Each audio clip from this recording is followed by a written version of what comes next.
สวัสดีค่ะ Hello guys, welcome back to Thailand Expat Language School with Krunodayani.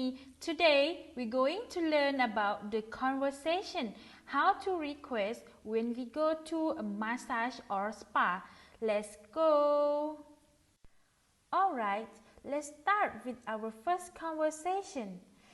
If you want a very good traditional Thai massage, you can say ฉันต้องการนวดแบบแผนไทยอย่างดีค่ะ If you are male, you can say ผมต้องการนวดแบบแผนไทยอย่างดีครับ Okay, let's continue the second conversation.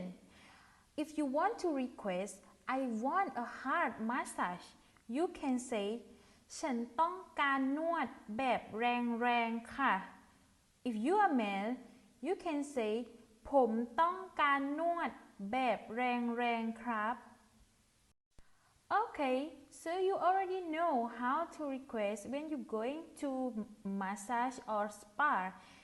You can use all these words. Thank you for watching my video.